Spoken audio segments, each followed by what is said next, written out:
For those of you catching this live over here on YouTube, I'm getting ready to go live on TikTok, like I've done the last several days. Trying to make sense of what's going on with politics, where Democrats go from here, what could happen with the incoming administration, and just try to get back to having a little bit of hope going forward. Um, and then hopefully next week I'll get back to doing or more of my regular videos. So we're going live. We're going to see how long it takes to get people in here. Okay, we are live now on TikTok. Um, just waiting for people to show up. Did this without a moderator, so I'll be moderating for myself. And that usually ends up stopping my train of thought when I do it. For those of you joining, we're going to be talking politics, talking news, looking toward the future, a little bit of looking back toward the past election, and just trying to figure out where we can go. Is there hope? What we can do? There are some things coming out that the media is now saying that there's already infighting, at least in some cases, between Republicans. And we are talking, politics and stuff. And like I said, we got some hope here. We have a little bit from, we're hearing about the new Senate leadership. There are going to be holding votes this week, I believe, or next for who's going to be Senate Majority Leader for the Republican Party. It will not be Mitch McConnell, which that is a small victory in and of itself, having it not be Mitch McConnell, even though he is a man of, I don't want to say principles, but he's an old school Republican. He would have given us a little bit of help to those of us on the left side, and prevented some things from actually being voted on, etc. But they are looking at a new Senate Majority Leader. We don't know exactly who that is, but two of the names being floated around, I can't remember which two, are at least against some of Donald Trump's policies, and that's going to give us a little bit of insulation because they're not going to want to potentially pull some of that stuff for a vote. Plus, we have the filibuster, and with the filibuster, the Democrats can block a lot of things, because a lot of things are going to require 60 votes to. Did reps win majority in the House? Last I've seen, House has not been called. It's looking like if the House gets called, that if Republicans have control, they're going to be in about the condition they are right now. Very slim margin, and they can't agree on anything. I mean, they how many things did they pull to the floor for a vote in the last 2 years that they tried to pass that they were going to own the Democrats, own the liberals with, and push through, and that failed? I mean, how many pieces of legislation failed in the House because they don't have the votes? Fifth Wheel says 221, 222 majority Republican. Could be. It could be, but that still puts them about where they're at right now. That's about their numbers in the current House of Representatives, and they can't agree. They can't get anything done. You got moderate Republicans, and you got the far right Freedom Caucus people like Marjorie Taylor Greene and Lauren Boebert and stuff, and they're not going to agree. The far right stuff, the moderates aren't going to be able to take back to their voters and say, hey, look at the good thing I did that I passed. You got some Republicans that are in purple districts that they're going to have to do what Joe Manchin did in the Senate, and that is say, I got to go against my own party here because I got to go back to the voters if I want to get reelected, if we want to keep this seat. And that's going to work in Democrats' favor. Filibuster is going to work in Democrats' favor in the Senate. That we have, there's not a 60 vote margin in the Senate for Republicans to just rubber stamp everything, and the Democrats are going to use the filibuster. Republicans aren't going to go nuclear on the filibuster. Why? Because they just spent 4 years using the filibuster to be a roadblock to Democrats. They're not going to nuke it, knowing that at some point they're going to be the minority party again. And they're going to want to use it against Democrats. They have used it going, as far back as I can remember, to block things from getting done. They're not going to want to give up that ability because they know eventually they will not have the Senate. Now, some of them might be delusional enough to think that they could keep the Senate, but who knows? You're enjoying my opinions. It's refreshing to hear somebody discussing politics calmly. I try to approach everything calm. I look at things. One of the reasons I picked the name analytical is I try to analyze and find the best outcome without going overboard. I'm not going to yell and scream and get mad at Democrats. I'm not going to be mad at the people on the left. I'm irritated, but I'm not going to. Me yelling and screaming isn't going to get anything done. We got to approach this rationally, calmly, and figure out where we go from here. I mean, we screwed this election up, and that starts at the bottom and goes all the way to the top of the Democratic Party. And I'm not even a Democrat. I'm an independent. I lean Democrat because that's where my values align right now. Now, if they change something, that could change, but they screwed up. They screwed this election up, and I don't know if it was left-leaning voters that were mad at Kamala.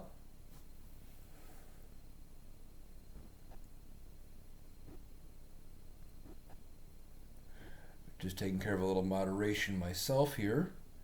I don't know if it was left-leaning voters that were mad at Kamala Harris because of her being attached to the Biden administration.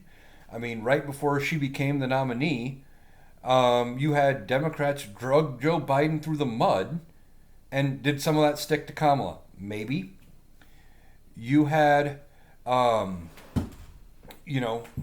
did you have people second guessing should Joe have stepped out? You might have had some Democrats or Democratic leaning voters that were loyal to Joe, even though he endorsed Kamala Harris and didn't vote that way. Was it protest votes over the two wars? Was it protest votes over not enough being done about the economy because they didn't get their wish list? There's a lot of different factors here. I've also seen some people suggesting that it was because Democrats tried to bring too many people in under their tent. That they spent, what was it, 2 weeks running with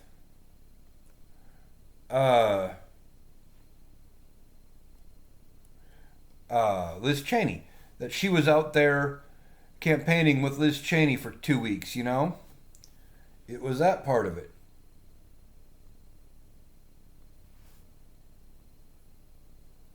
Okay, getting a lot of weird comments here.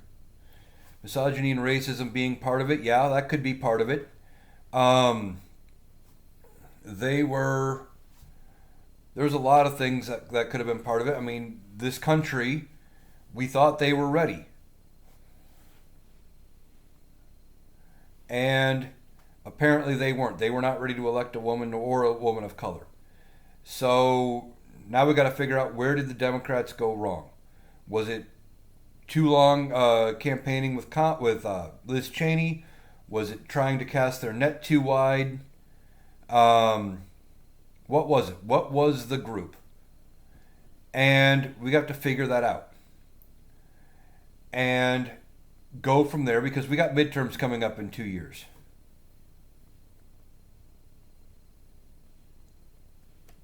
And taking care of a little moderation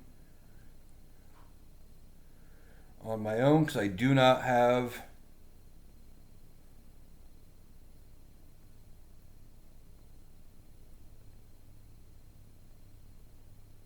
a moderator. And based on the name, people are sick of the lying media. It backfired. Could be.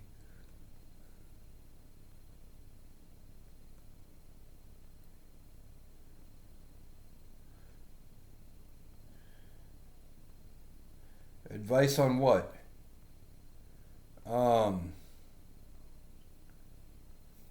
Popular vote says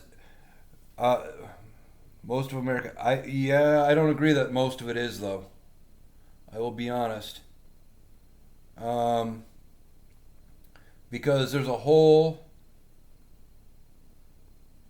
bunch of people that did not vote.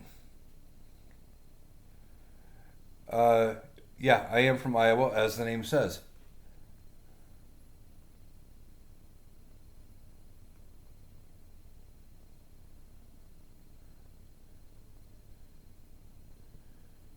And for those people out there saying, uh, that Democrats don't have control of their own candidate, well, uh, still getting the hang of doing the live thing, especially without moderators. I'm not bringing anybody else on.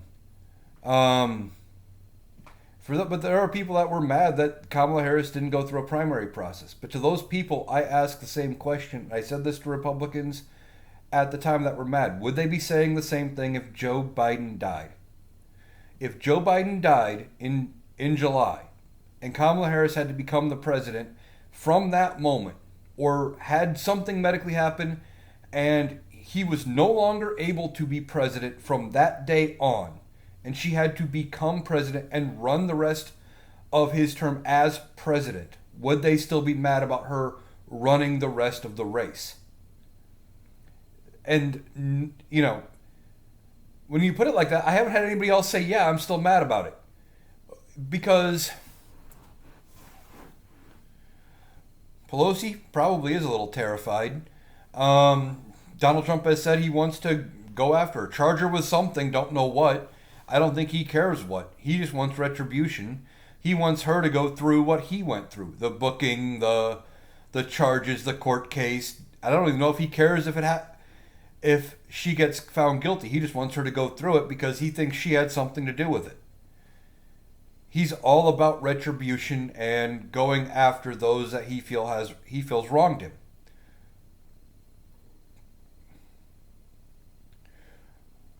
You talking about Joe being a lame duck? Joe Biden has been a lame duck since he decided he was not going to seek re-election. Or are you talking about Trump? Trump being a lame duck?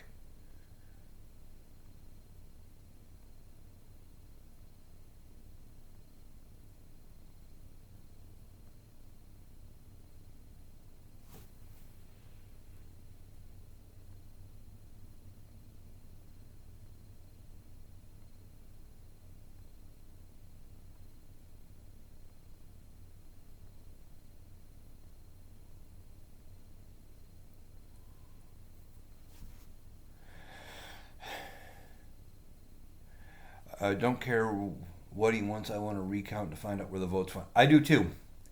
I mean, if they do a recount and they figure out that there was something wrong, I hope anybody that has been involved in any sort of shady stuff gets held accountable. I just don't know if they will.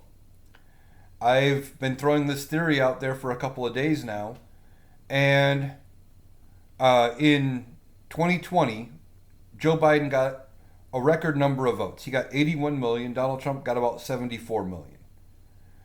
And we got about 15 to 20 million voters that did not show up in this election. And there's a couple theories as to what happened that I've come out with. Is that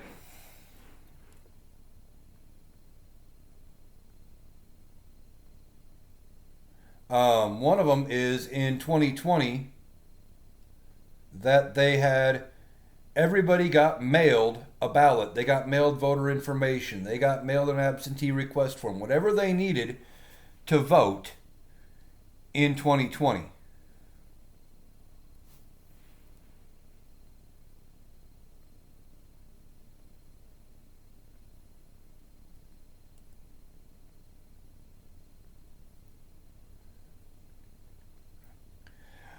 Do I believe Biden did better than Obama? Yeah, and that was what I was getting at. In part because of COVID and because of worrying about spreading COVID and everything, because people were still at home, they mailed you everything you needed. So a lot of people went, oh, here's my information. Here's all I have to do. They didn't have to go anywhere. They didn't have to do anything. They could fill it out while they were watching TV. Didn't have to do much. And I think that was part of it. I think that was a big part of at least why some people did not vote. I'm not going to say that was why everybody voted. I feel the same way if Trump makes things better. I have said in a couple of videos, I hope everything he has said he is going to do works exactly the way he thinks it will. But none of the data shows that that is the case. Tariffs are inflationary. Economists who are way smarter than me at this stuff have said that it's going to cause prices to go up. We're already seeing businesses say, hey, we're getting ready to raise our prices because of the tariffs. I don't know how putting tariffs on things are going to magically cause the prices to go down like Donald Trump says they will. If they work and prices come down, rent goes down, and everything works out the way he says, I will be ecstatic having more money in my pocket. Don't get me wrong. But I don't see how they work the way he says they do, when people who are in those fields say they don't work that way, that it can't be done to do what he wants it to do. One of the problems I have, and I have had this problem with Donald Trump since he came down that golden escalator in 2015, is when it comes to everything, he says he knows more than the people who are experts in those fields. He knows more about everything than everybody, about everything. And that irritates me. Okay, other people are you talking about other people other economists are saying that it will work? Where's the majority? The majority of the economists are saying it's not going to work. And that's what I look at. You can find one person that says anything you want. There was a paper printed out by one doctor one time that linked vaccines to autism, and he lost his medical license afterward. But people still look at that one paper done by one guy. Nobody else has ever made that same claim or found any evidence that there's a link. You can always find somebody who says it's one way. Where does the majority land? As with anybody, it's a matter of which way, but to an extent, you're true. You're right. Like with this stuff, they're saying, most of the economists are saying one way, a few are saying the other. You're going to believe the ones that lean to the side you want it to work. I'm saying if it works the way he wants and it does do what they say, I will be ecstatic, but I don't think it will. I just don't see it happening.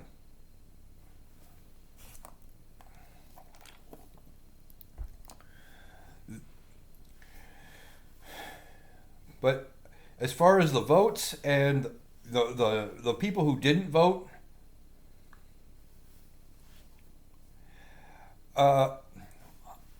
I disagree with you, 813 Murdoch. Majority of Americans do not trust Donald Trump to do it that way. It's the majority of Americans who could be bothered to vote.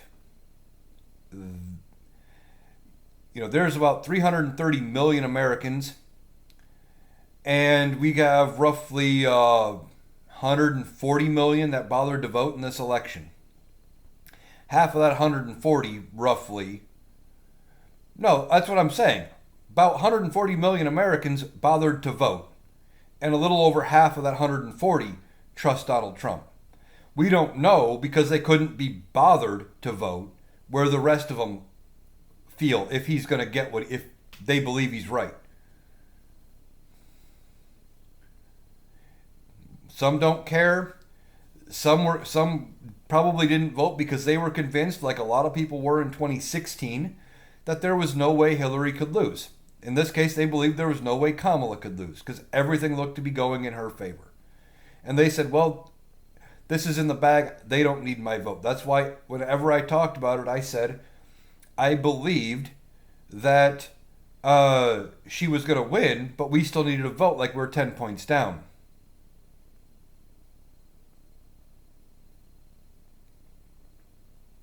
And there is some people saying votes got rejected, some disappeared. And I don't know about all of that. I don't know. That there's a lot of talk about it. If there is something funny, like I said earlier in this live, I hope that those people that did anything, if there was anything, that they can prove it, get charged, and dealt with.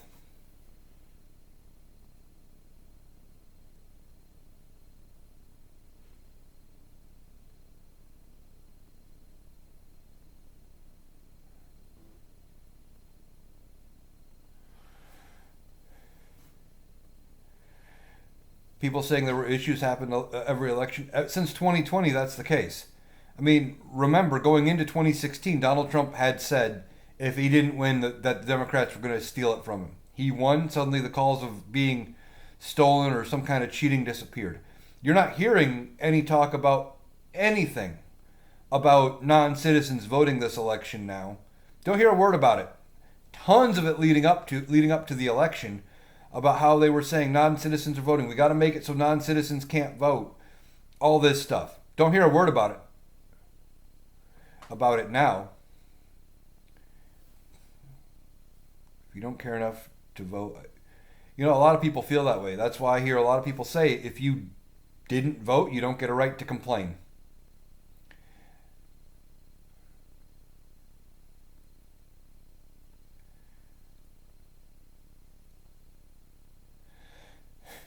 But Donald Trump has been saying there was going to be something fishy going back in every contest he's ever ran. He said that about the Iowa caucuses in 2016 when he lost. It was rigged against him. He said going into 2016 it was going to be rigged when it looked like he could potentially lose, and then when he did lose in 2020.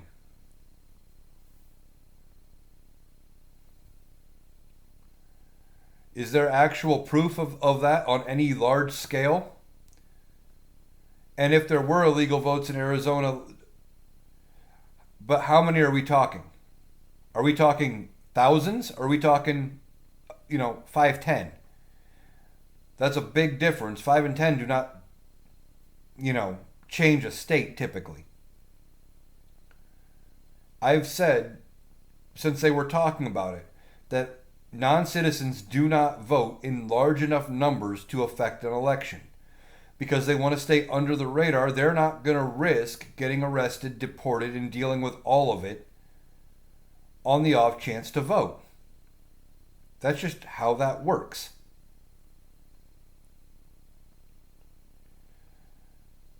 Wasn't major, it doesn't make it right. I'm not saying it was right. I'm saying there wasn't enough of it to change the outcome, and it was caught. That's the other half of it. Almost every case you hear about the system holds. There was a case in Minnesota like a week before the election. A woman was voting, got her mother's mail-in ballot. Her mother had passed, filled out her mom's ballot, filled out her ballot, she signed her mother's ballot, forged her mother's signature, then forged her mother's signature on her own ballot. It got flagged, it got caught. And we have systems in place to check a lot of it and to catch most of it. That's why I don't think there was enough of it to affect the vote totals. But we heard about it daily up to the election, and we'd probably still be hearing about it if Donald Trump had lost. Because they would be saying, oh, it happened, oh, it happened, oh, it happened. But if they were so worried about those numbers, where's that same worry now that it's over and Donald Trump has won? You don't hear a peep about it. They didn't get any major legislation passed in most states. Now, Iowa, we had a ballot amendment issue that was bullshit that did pass. And the one here in Iowa, it said the same thing, that non-citizens can't vote and that no one can pass a law allowing them to vote. And the only other part of it was it allowed 17-year-olds to vote in primaries if they'd be 18 by election day. Which is, both things are already illegal under Iowa law. Voting at 17 is legal under Iowa law. Non-citizens voting is already illegal under Iowa law. It did nothing. All it did was piss people off and get some people to vote a certain way because it was on the ballot initiative.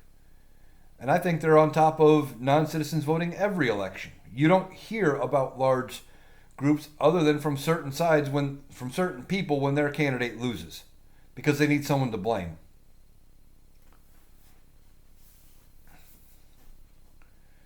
Now going forward, there's going to be a few things that are going to help the Democrats going forward. One is going to be either they're going to have the House or it's going to be a slim margin and nothing's going to get done in the House of Representatives. They can't agree with each other as is. And that's just the truth. The Republicans, they can't get along. The far right crazies are not going to get along with moderate crazies in purple districts. They are going to struggle to get anything passed, much like they did the last 2 years. The last 2 years is why I thought Democrats were going to be fine this election, because Republicans got nothing done, and they spent too much time fighting amongst themselves if people were paying attention, and they would have realized this Republican controlled House of Representatives was one of the least productive in history. I think the next Congress will be overall the least productive Congress ever. They're going to barely get anything done. And then we go into the midterms. Democrats are going to probably retake both houses in Congress and go from there. Their hands were still pretty tied. Yeah, Congress's hands were kind of tied. They were tied all the way around, realistically. You had Senate Republicans using the filibuster to block a lot in the Senate. You had House Republicans infighting among themselves and not getting it, bringing some things up for a vote, or not even able to pass things that was their own priorities. And then if they were too far extreme, Joe Biden would veto it, and they didn't have the numbers to override a veto. And you're going to be, even with Republicans having all three branches, you're going to be in a similar shape this next Congress. The next 2 years, there's not going to be a lot getting done. They're going to push some stuff through, but the big things that are not tied to funding, things like that, that they are going to need to pass with to get past the filibuster in the Senate, they're not going to be able to do that without Democratic support, and the big things just aren't going to happen. Same with the House. They're almost going to need Democratic support in the House to get a lot of things done. And if I'm wrong, I will admit I'm wrong. I'm not above admitting I'm wrong. I've been wrong before. I'll be wrong again. But I'm looking at the safeguards of what's in the Constitution for how things work, and trying to figure out how much they can actually get done.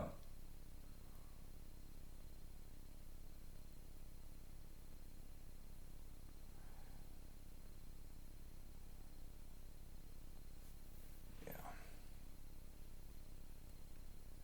I can tell.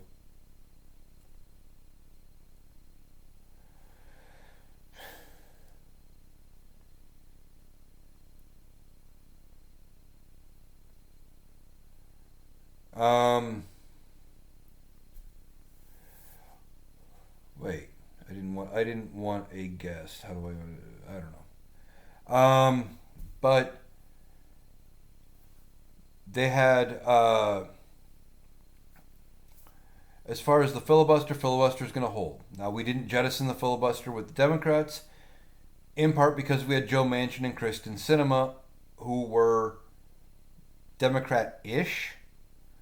They are Republicans in Democrats' clothing, in a way. Joe Manchin kept having to go back to very red West Virginia and saying, "Hey, I, I have to support whatever I vote for, and if I can't support it." Look, I've said a couple times in this live already, 813, that if things work out the way they say and everything is great, I'll love it. I don't think it will. I don't see any evidence that it will. Um, but if things are great and they make everything as good as they claim, and everything works the way that was promised, I'd be happy. I'll come out and I'll admit I was wrong. Like I said, I got no problem being wrong or admitting I'm wrong. The thing is, things don't work the way they want you to believe. Like this mass deportation.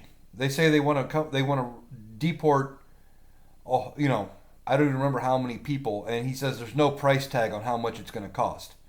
Well, first of all, something that involves spending like that has got to get appropriated through Congress, so that could get deadlocked. And then, there's a whole bunch of logistics. We've tried this before to crash the economy. Looking at history, They tried deportation strategy. If I can ever talk, back right before the stock market crashed in 1929, they had a deportation strategy. They went American first. What happened? Stock market crashed. Worst crash we'd ever seen. Now, some of the regulations that we now have, obviously weren't in place there. They came about because of what happened with that stock market crash. One of the things that they can no longer do is banks can't play the stock market with your money. That's why we have things like the FDIC. They have to keep a certain percentage of cash on hand at all times. Things like that. Because in 1929, when the stock market crashed, what was going on is banks were taking your deposit money that you had in your savings account. They were going out, playing the stock with it, making all kinds of money hand over fist until they weren't. He's going after the first 1.3 million that have been denied. Okay. And yeah, he's going after those two groups first, but he's not going to stop there. And that's the problem. That's why people are pissed about the mass deportations. Is because he doesn't want to stop there. He's there. They've been talking about getting rid of anybody who's here and has been naturalized as an American citizen who was not born in this country or born to American parents, that they may have their citizenship taken by virtue of nothing else than them being born elsewhere. They came here, and some of them did it the legal way. That's one of the things you always hear from certain people on the right is, I got no problem with them coming here. They just got to do it the legal way. Well, now they want to go after the ones that did it the legal way too. And that's a problem. They also were talking about getting rid of birthright citizenship. Now, the only way they could potentially do that is through a Supreme Court case that would challenge the previous Supreme Court case that read the 14th Amendment saying any person born under the jurisdiction of the United States is an American citizen.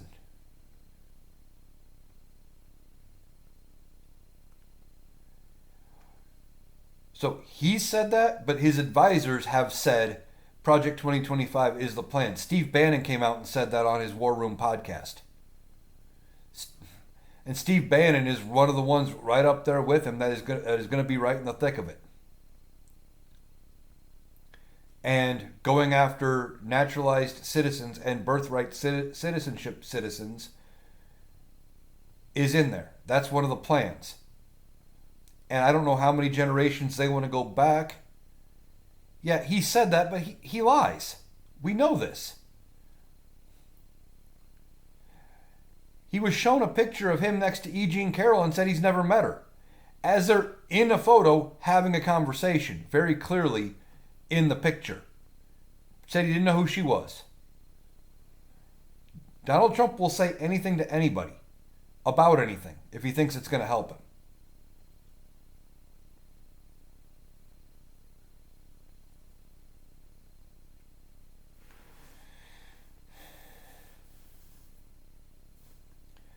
But if they go after birthright citizenship, I don't know how many generations they want to go back to prove that you had to be born to an American citizen. A lot of us could be in trouble. A lot of us. Because if you can't prove your parentage, where do you end up? Or if you were born here to people who were legal residents, and take care of that.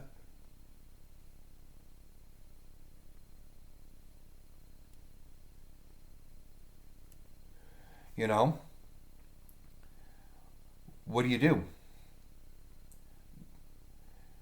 You've got people who can't prove their parentage. How do you prove that your biological parents are American citizens or were American citizens at the time you were born if you were adopted and you have no idea who they are?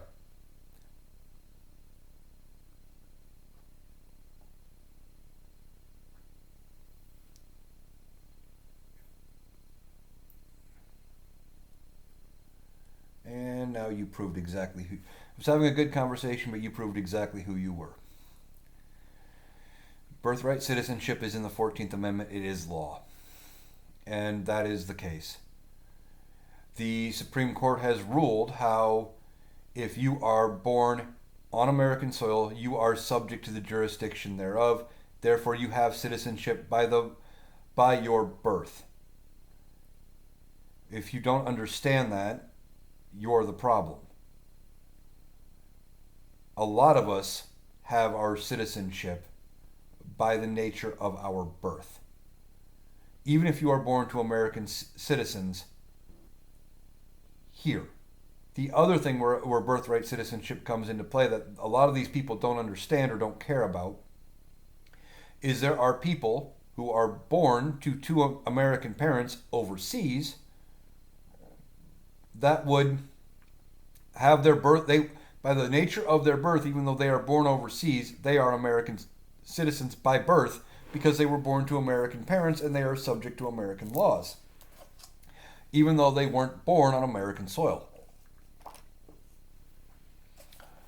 We need Joe to stay in office. Joe can't stay in office. That's the same type of thing Donald Trump tried to do. It can't happen. Joe's term ends 12 noon, January 20th.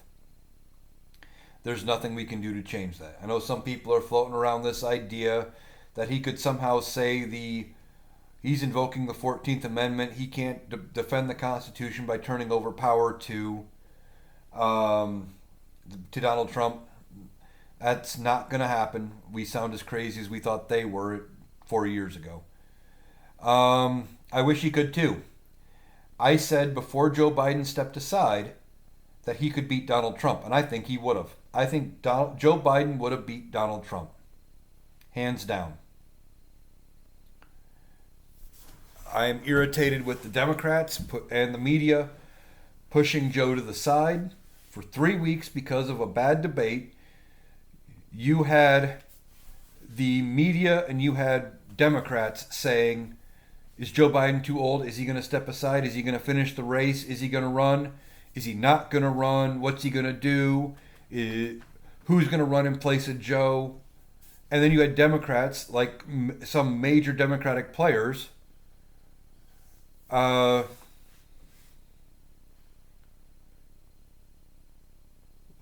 Big Daddy Cool says, what about the lies they told you? What lies? But no, you had some major Democratic players coming out then and turning around and going after Joe Biden, saying that he needed to step aside, he was too old, he had this issue, that issue. Trump wasn't too powerful. And Big Daddy has now got it.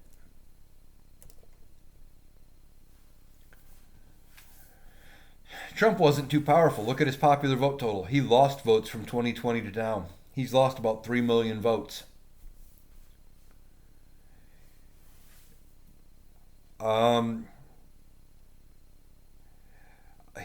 Nothing about him changed. That's the thing. He lost support. If you look at the vote totals, about 14, 15 million Americans did not vote for president this election. And I still haven't, I'm hoping in the next couple of days, I don't know if I will be able to. It's a pretty big task, and I know they're still counting votes. I have not seen anybody who has looked at the numbers of votes down ballot versus top of the ticket and to see where those shake out and to see if it was just people who did not vote for the top race. I'm sure there are people who are deep into politics that have been looking at it. I just haven't seen those numbers. And I'm wondering, did people just skip voting for president as some kind of a protest? Did they not vote because they were mad at Joe, mad at Kamala, mad at the Democrats for how they treated Joe? Was it the two wars? Was it Kamala spending 3 weeks or 2 or 3 weeks at the very end of the campaign with Liz Cheney, basically side by side, and they were worried that we were going to go too far to the right and spent too much time, siding with Republicans. Was that the issue? I don't know.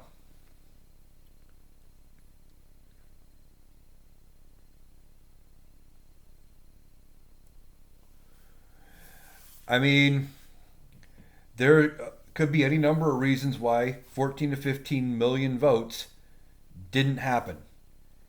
And I wish I had the data to go to back it up to say they voted down ballot. Oh, Joe Biden would win in a fight all day long. All day. If it was a fist fight, Joe Biden, 100%. And this is coming from a middle-aged fat guy. You put me up against a guy my exact age, but the shape of Joe Biden. If he's got half the energy Joe Biden's got, I wouldn't last. And that's half the thing. Joe Biden is in pretty good physical shape. He had a bad debate. He had a really bad debate night against an opponent who spewed nothing but lies, did not win that debate. Donald Trump did not win that debate against Joe Biden. He lost. But Joe Biden lost too. Donald Trump did not look better on that debate stage than he ever did or anything like that. It was a bad debate all the way around. Joe Biden was recovering from an illness.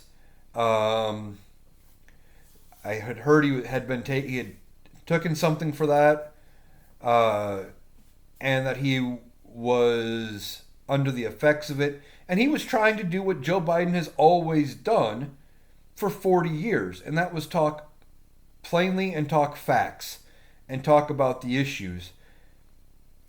If he would have gone out and put on the type of performance that Kamala Harris gave during their debate, there never would have been 3 weeks of question about whether or not Joe should step down.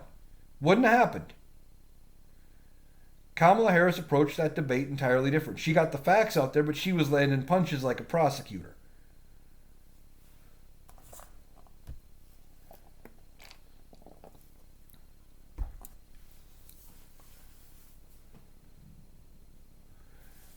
He's not a puppet. Joe Biden was actually a pretty good president.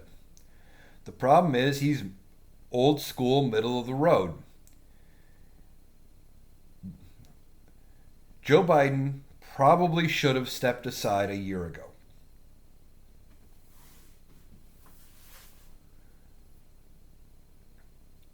Joe Biden probably shouldn't have sought a second term. I mean, we were talking about 4 years ago when he got elected about the possibility, the real possibility of whether or not he would have survived his first term. We were having that discussion. And I'm going to be saying the same thing about Donald Trump in his second term. Is he going to physically survive the next 4 years? He's 78 years old. It's possible.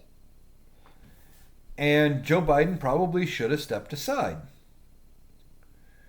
But you had right about this time 2 years ago, against the advice of the RNC, against the advice of everybody, Donald Trump came out and said, I am running for re-election in 2024. Almost an entire year ahead of everybody else who entered the 2024 race for president. He announced his intent to run almost an entire year ahead of everybody. So, when Donald Trump announced his intent to run, Joe Biden looked at it and said, well, I beat him once, I'll beat him again, and said, I'll do it again for the country. Joe Biden was looking at the country, was looking at the party, saying he could do it because he beat Donald Trump before. And realistically, he should have there's a good chance he should have stepped aside then. But I still think against Donald Trump, Joe Biden would have won.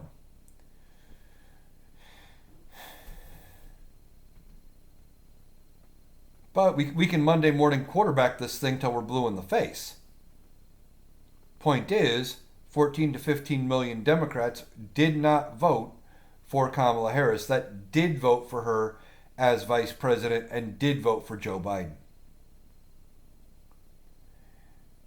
And now the Democratic Party has got to spend a short amount of time, because we got to gear up for the midterms, figuring out what went wrong, how we can go back to where we were and reignite the Democratic base, reignite Democratic voters to make sure we get the House, get the Senate in 2026, and have a great candidate going into 2028.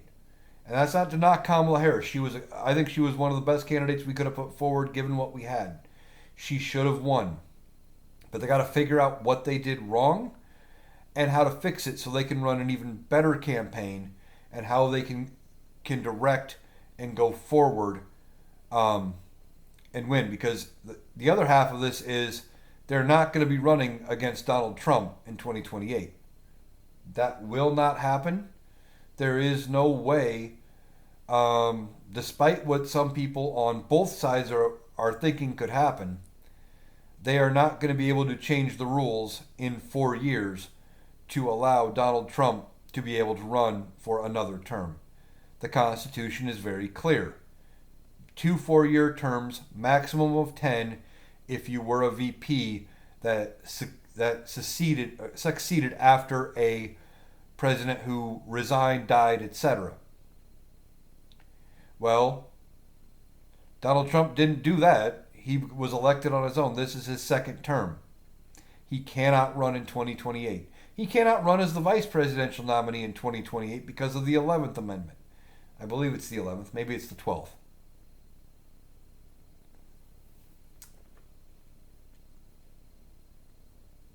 Which way do you mean that, Mike?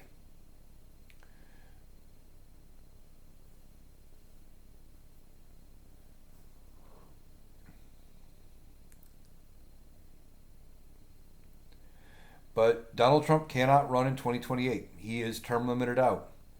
And one of the problems with the Republican Party is they don't have a deep bench. Who else do they run?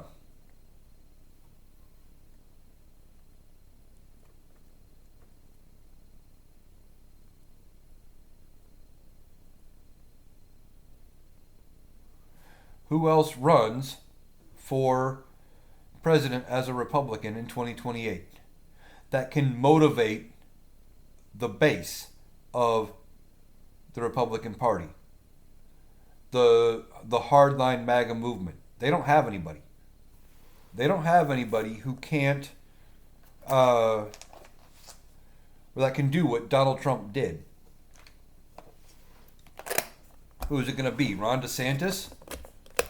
Ron DeSantis won't work. He's not likable enough to run in 2028 as a Republican. Nikki Haley. The only reason she was still getting votes toward the end of the primary after she dropped out was because people didn't want to vote for Donald Trump. In the primary, it was a protest vote. That's the only reason she kept getting votes. Maybe Chris Christie. Maybe. But they don't really have a deep bench. Now, Democrats, on the other hand, there's tons of good people that could run for president. Somebody said Tim Walz should run. Maybe Tim Walz runs for president. Shapiro out of Pennsylvania. You got Newsom out of California. You got Amy Klobuchar. You got Pete Buttigieg. Tons of good people deep in the Democratic bench that already have some national name recognition. And they need to figure out who they're going to start running. And one of the things they need to do is get that list down to a very few number of people going into that primary. Because we don't need to go into the primary with, 8-10 people in the primary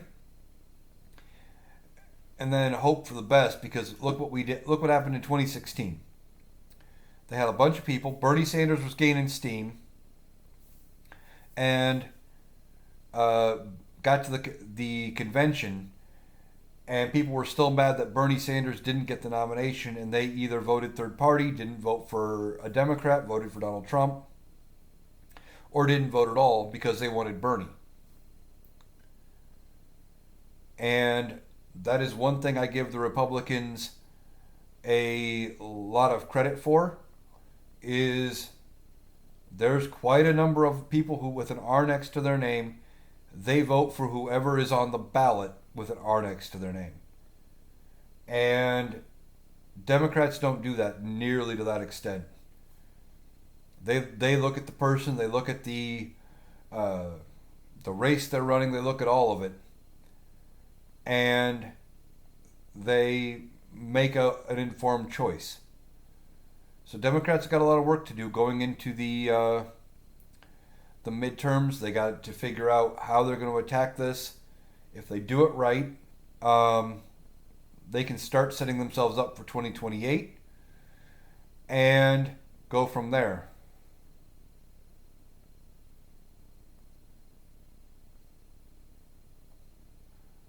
Jeff McAvoy says, God save us if the spawn of Satan runs for president. Who do you mean?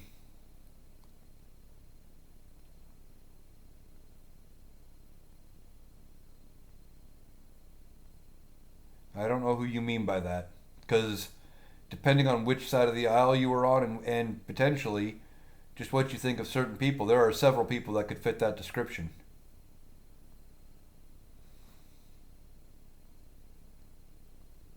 Oh, yeah, no, you're right there. I don't think. Here's the problem. He could try. Don Jr. could certainly try to run for president. He's not, even though I'd say Don Sr.'s not that charismatic. Don Jr. far less charismatic than his dad. He would not be able to rile up nearly the support from the MAGA base that his dad did. I don't believe. I could be wrong. I've been wrong before. Said that numerous times in this live already. Been wrong before, be wrong again. I know that. But Don Jr. would be a worse choice. It'll probably be J.D. Vance, more than likely. But that's going to depend whether or not. Do you think the 25th Amendment will be used on Trump? I think it's entirely possible. We thought that would happen his previous administration. They were talking about it after January 6th and using it against him then. Mike Pence and the cabinet chose not to. A lot of people have been saying they think that's the ultimate plan is to get Donald in, use the charisma he has, what there is of his charisma anyway, and his ability to rile the base up and have just staunch support like that, and then have J.D. Vance at some point use the 25th Amendment, have the Republican Congress agree, vote him out. Problem is, they're going to need Democrats to do that. I believe it takes 2/3 of both chambers. They don't have those kind of majorities. So Democrats will have to also vote to oust Trump. And now, if Donald Trump is as bad as as what it looks like he could be, especially if he's extremely sundowning, showing signs of advanced dementia, things like that, Senate could, if he's bad enough. Remember, you need 2/3. Well, if they're only sitting with a 54 majority, that's still 46 uh, Democrats. And if he's showing enough signs, um, the Democrats would all vote in favor of removing Trump. They would put country over party, country over anything. And then you got to remember, moderate Republicans, they're up for re-election in 2 years. And then some of them are up for re-election in 4. If it's bad enough, they would. But it also becomes a whole process. I also, don't know how, knowing they don't have the 2/3 majority means they won't be able to do some of the things they want to do as far as, removing people's right to vote. That's not going to happen.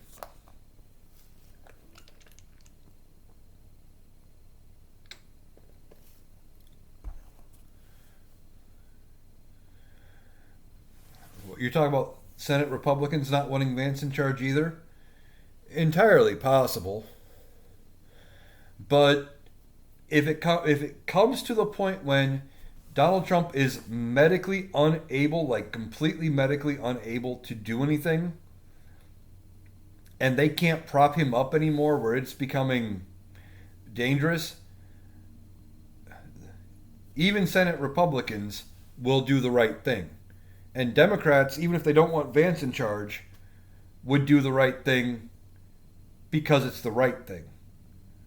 I mean, if it's that dangerous,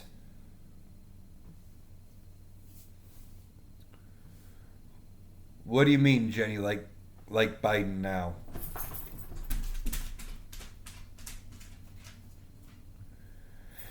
But if it's that dangerous to have Donald Trump as president, then they would most certainly use the 25th Amendment, and they would vote him out. But it's not, it's a process. So we'll see if that happens.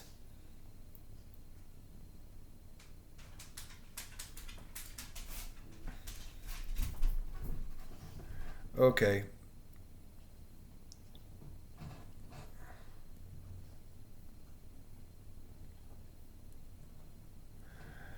And yeah. Um, Something I saw earlier today. I did a TikTok on it.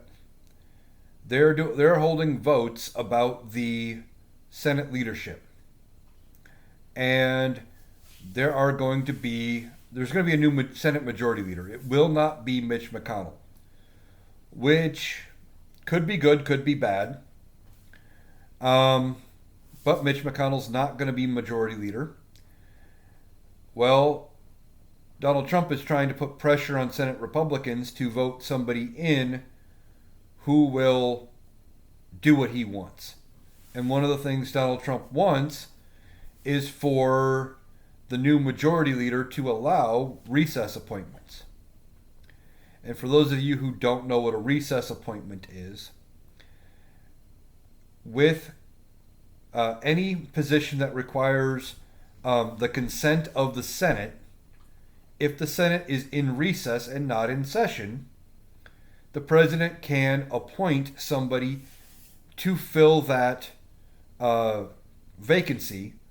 And then the Senate, whenever they get around to it, between now and the end of the next calendar year, can hold a vote to confirm that person. So they would be acting secretary of whatever. Well, back when George W. Bush was president, he did a recess appointment that would not have made it through Senate confirmation process. And the senators found a way, and both sides do this now, not just Republicans, not just Democrats. They never actually go on recess anymore. They hold what is called a pro forma session, even when they're out for 6 weeks. Every 3 days, a senator goes in, opens the session, says, okay, is there any objections to us adjourning for the day? We'll be back in 3 days. No one's there to object, and because no one was there to object or to call for a roll call, they assume there's enough votes to actually have a session. It's a performance session, hence pro forma. And then the Senate is never actually in recess. Therefore, the president doesn't get to use the recess of the Senate to make any appointments. And Donald Trump wants that to go away. He wants to be able to appoint his people whenever the Senate is out and basically get around the confirmation process. And I've said this in numerous videos and in numerous lives. There is one thing about politicians: they all like power, and they don't like to willingly give up power, especially congressional politicians. So I don't see congressional Republicans agreeing to do that. And any vote on going on a recess would have to survive the filibuster, where the Democrats would be able to prevent them from holding the vote, etc. And, they'd be right back where they started. But they would also need the House to agree to the recess. And the House is either going to be a very slim margin one way or the other. Now, they have not finished the tally. Uh, Last I saw was something like 213 Republican to 202 or 4 Democrats, something like that. It's going to be a very thin margin either way whenever they get done calling that race. And we could end up with Speaker Hakeem Jeffries. Mathroy says, my vote is not confirmed in Wisconsin. Might as well call and check on it. I don't know what's going on with any of that. I see a lot of people saying it. Some creators are saying it has something to do with correlation between the vote, like the vote.org, where you can track your ballot, and like the state systems and stuff, that it's just delayed. It's actually been counted. Door guy says 216 for Republicans. I haven't seen those races called. I'm not saying it's wrong. Just haven't seen that as of the last update that I saw.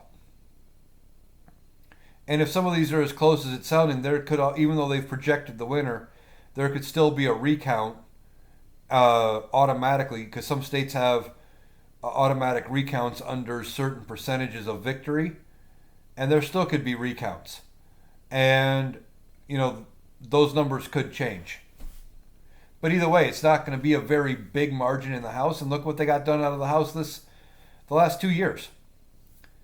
Numerous bills they pulled up to the floor of the House, and Republicans had control of the House, and they couldn't pass it.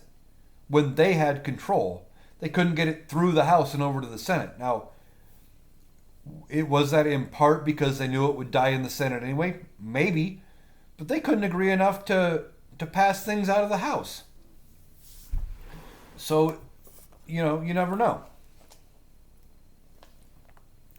And remember, when Donald Trump was president the last time, during one of the funding fights, they ended up shutting the government down. Because Republicans couldn't agree with Republicans when they had all three branches, or all three chambers. They could not agree on the funding thing and get it done in time and get it passed. They ended up shutting the government down for I think it was 2 weeks. Something like that. My memory could be a little off. It feels like it's been 10 years since Tuesday. So, one thing I've talked about yesterday, I think it was, in one of my TikToks and on my live, if Donald Trump's policies crater the economy like a lot of people are saying it could, we are looking at a recession, maybe even a depression. And if it ends up anything close to 1929, that is going to be horrendous. But looking at history, which is all you can really do, is look back at history. When we came out of it, because let me see if I remember my history right. It was early in Hoover's first year as president that the stock market crashed, and he said, "Yeah, it's just the market. The market it'll correct itself," and kept it hands off. And he didn't do anything. Republicans didn't do anything to protect the country in 1929. Well, what would have been 32 during the election, we got FDR. And for 20 years after, with the exception of a 1-2 year period during the Truman administration, Democrats controlled both chambers of Congress the entirety of 20 years. And they were able to get a lot done. So, I don't want to see that happen. I don't want to see the stock market crash. I don't want to see a second Great Depression. But Democrats could, if it's even starting to get that bad, Democrats could come out of it, if they do good things, with majority power for, a while. that is entirely possible that we end up seeing Democrats have control of both houses of Congress and the presidency after 2028 for 16 to 20 years if they play their cards right. We were talking going into this election that with the election of Kamala Harris, it was almost going to be a cakewalk, that everything was pointing that she was going to win, have both chambers of Congress, and if she got as much done as she wanted and built the economy up the way they were talking, that Democrats would have control for 10 to 12 years or more. And that was entirely possible. This is going to be the last push for the Republicans if they don't figure out what to do. Because Donald Trump, without him, the MAGA movement's not going to be able to be sustained. And if everything they did out of this MAGA movement hurts the people that voted for him, there's a good chance they learn their lesson and go, oh shit. We're already hearing stories of Trump supporting voters going into work finding out that, hey, their business is closed, or they're not getting Christmas bonuses, they're not getting raises, they're getting overtime cut because of having to buy supplies ahead of proposed tariffs.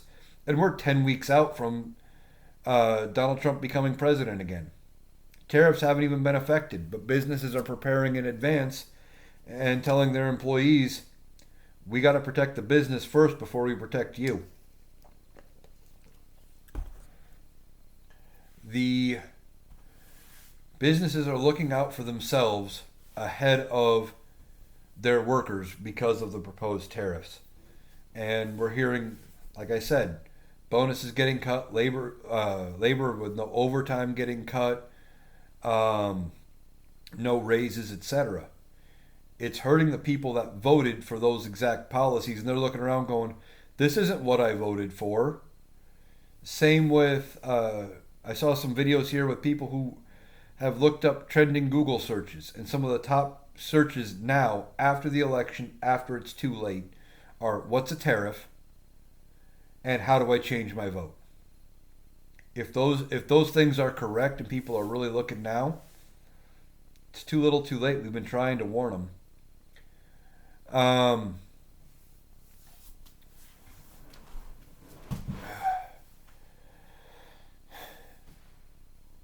But we have some guardrails in place. We do have, I know it looks scary with the Supreme Court. Some people are calling for Justice Sotomayor to resign now. And she could. Doesn't sound like she's going to, but could. And Joe Biden would have between now and January 3rd to pick a replacement. And I just don't think that's going to happen. We just have to hope we don't end up with another Ruth Bader Ginsburg situation where we are, she's holding out till next term, hoping that a Democrat is back in the presidency after 2028 and Republicans get to steal another seat.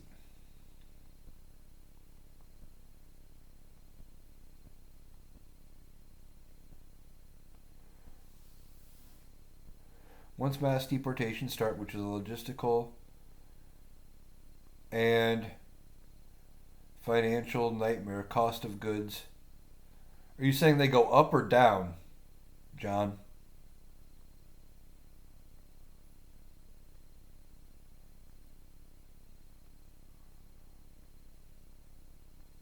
Burrito.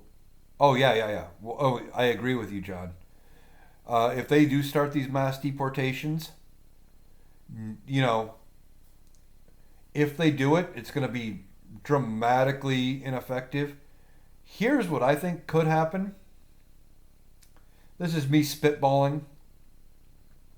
I mean, I know there's a good chance they actually try to pull it off, and if they do, it's going to get held up in the courts. But we also know Donald Trump likes to say things. He does. He loves to say a lot of things, true or not. And his base, his supporters just cheer him on and believe every word he says. So what happens? He comes out a week or two after he uh, gets inaugurated, goes, yeah, our mass deportation program is going great. We got rid of all the criminal illegals that are here in the country. They're gone. And they didn't do a thing. And is there a chance that he just does that and takes credit?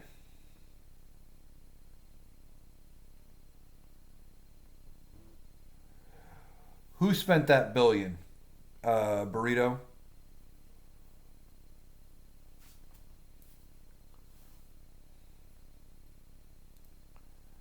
But is there a chance that instead of doing the actually doing any sort of deportation effort at all, he just comes out and says it does?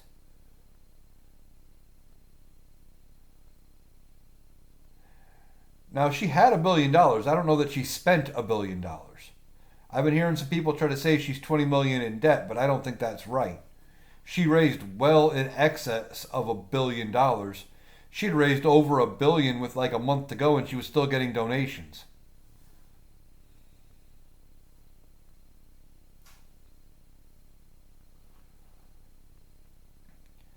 John says, I think there is something happening. Elon and Trump being investigated. Could be. And I have said if there is any proof that something happened and they can prove enough, and it's not just our guts saying this feels off, this feels wrong, there's issues. If somebody can show proof, I haven't seen anything coming out other than people saying gut feelings. Now, if something comes up that's legit and I see it being covered and it looks right, then I'll start repeating it because, it looks legit. Pete Chris says, how many people do you think donated? I don't know what that number is. I know at one point there were a lot of people who had donated small dollar donors, which they're saying anybody who donated 200 or less. And they were getting a lot of small dollar donors.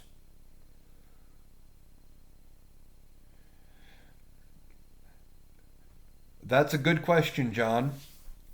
How can the governor of North Carolina get 800,000 votes more than Kamala? I don't know. North Carolina is a good question. I mean, every statewide Democratic race went to a Democrat except president. That's still not proof, other than it looks weird. It looks odd. You know what I mean? Now, if somebody can show something, I would be glad to, I'll talk about it. I just haven't seen anything other than vote totals. Yeah, all swing states voted blue, all down ballot. I mean, Kamala Harris, aside from her concession speech and Joe Biden's speech about the incoming administration, they've both been very quiet about it. Tim Walz, same thing. He kind of gave a concession. Been very quiet. Maybe there is something going on behind the scenes. I don't know. If it does and they can pan it out and that this whole thing ends up being one big nightmare, I know a lot of people would be very happy at that.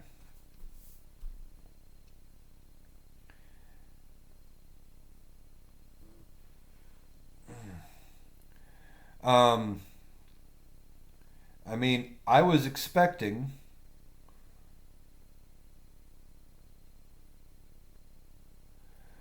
uh, Trump might just do nothing but watch TV, play golf while gaslighting us.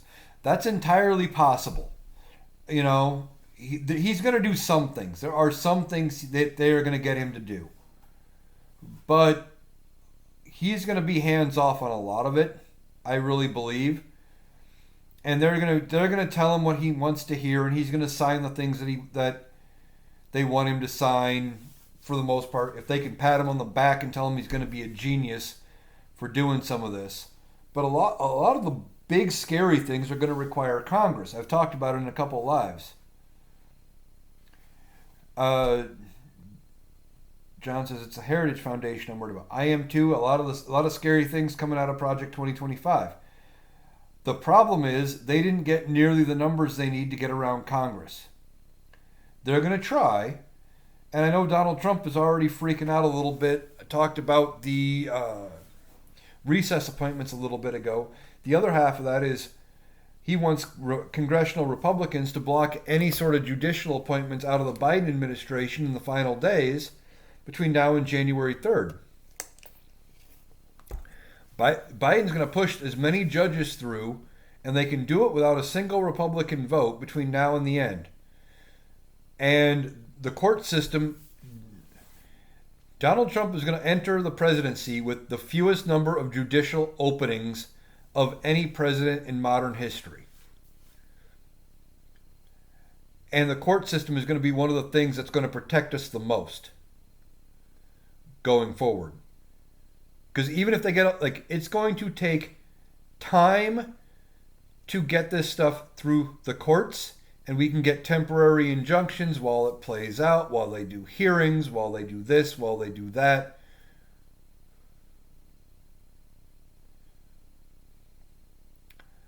The president cannot pardon himself from state charges. No, he can't, John.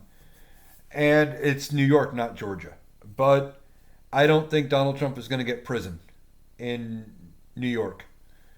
I think he would have if he didn't win.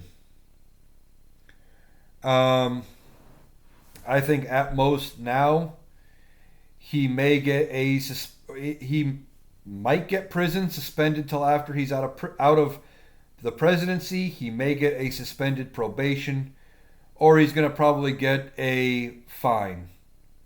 Article 3 of the 14th Amendment. Here's the problem: we don't know how to enforce it. The only time that's been tried to be enforced has been with Donald Trump in Colorado, and they said Colorado could not use it as a way to keep him off of the primary ballot because one state could not make a decision for the rest of the country, and it became a whole thing. I don't know how they go about that. If they have to, do they make an emergency appeal to the Supreme Court and have them make a ruling? Democrats don't have the House, so they can't pass anything through both chambers. Republicans aren't going to work with Democrats in the House to pass something, and it'll get filibustered in the Senate. I just don't know how they get anything done to keep him out with the 14th Amendment. Supreme Court's dead, possibly. Supreme Court also assume in the next 4 years both Thomas Alito and maybe John Roberts all get replaced with just as conservative but younger justices. I did numerous videos going into this election that the Supreme Court was on the line. And there could have been as many as 4, not counting any expansion of the court.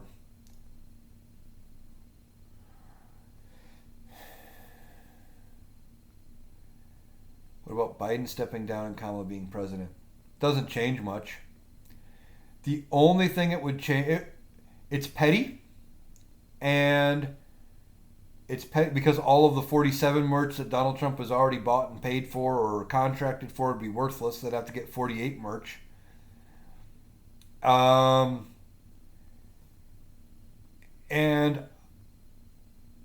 we were talking about this on the Rational Boomer podcast, actually, right before the election. For those of you that have followed me for a while, I guest over there quite frequently. And actually today I'm a guest on the show.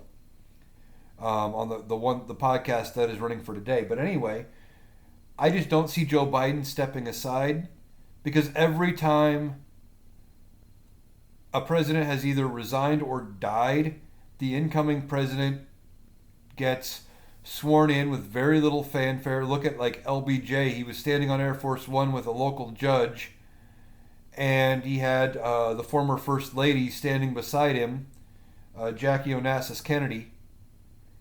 And I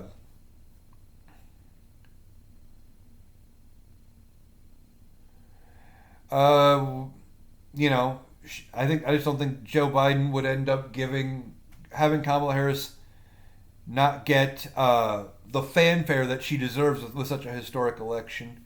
And you're asking, why could she stay vice president and not certify? Well, to Trump-proof future elections, the Democrats in 2022 passed the Electoral Count Reform Act. And they changed how the electoral count process works. In 2020, when they tried all this shit and said that Mike Pence could just not certify, it wasn't clear as to how the certification worked, and it only took one senator and one member of the House of Representatives to object, and then they would go, and I'll use Georgia, we're objecting to Georgia. Both chambers would go back to their respective thing, and they would talk amongst themselves, hold some votes, come back and say, okay, we agree with Georgia's vote, or no, we don't. Now to even have those discussions, it takes 20% of each house of Congress, the House and the Senate, and the VP is specifically not allowed to say, I don't certify these results. Their role is to stand there and count the votes and sign the certification at the end.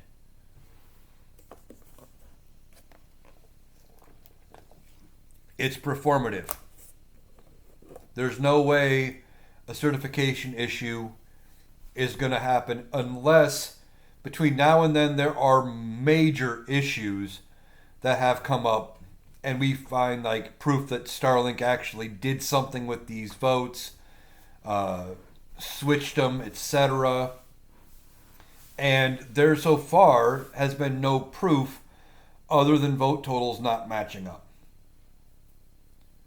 Like, just wondering like how Kamala could lose North Carolina when every down ballot Democrat won.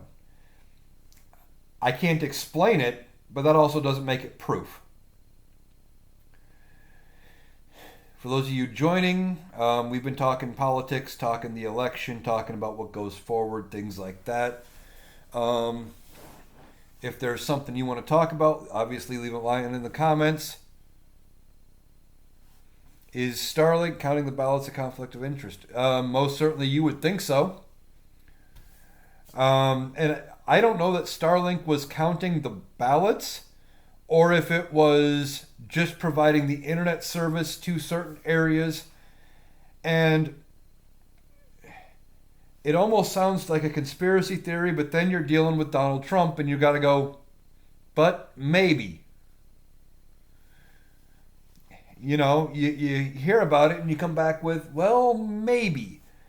I just wish there was some better proof out there other than just the vote totals not working and a bunch of stuff that is coincidental at best right now. You saw them hearing that Starlink was in some of the swing states. I've heard that, but again, other than them providing the internet access, unless they had some way to get access to the machines directly, I know it's possible, maybe, I don't know. I really don't know.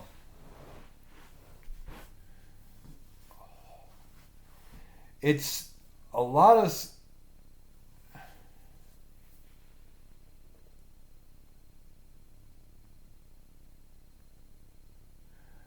Uh-huh.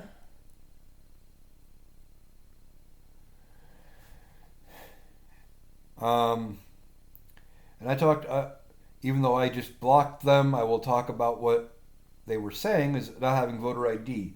We know a lot of people say this, don't have to have an ID. I went to vote here early in Iowa. I had to give them my ID. I had to prove who I was. Now, it's not every state does that, but I gave them my ID, and they had all my information from when I registered forever ago. You know, I registered at 18. I'm in my 40s. The whole voter ID thing is just another way of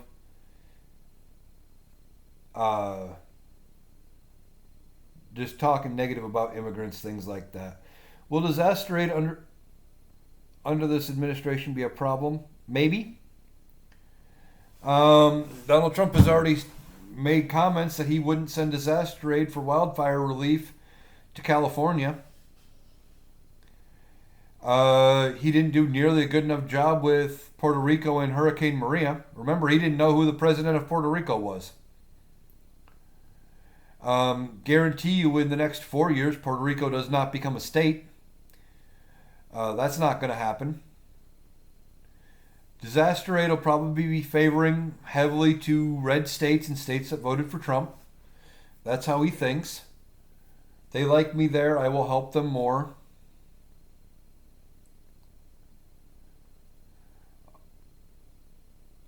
Abasaraki asking about. Oh, DC won't become a state this next election either, or this next 4 years. Not going to happen.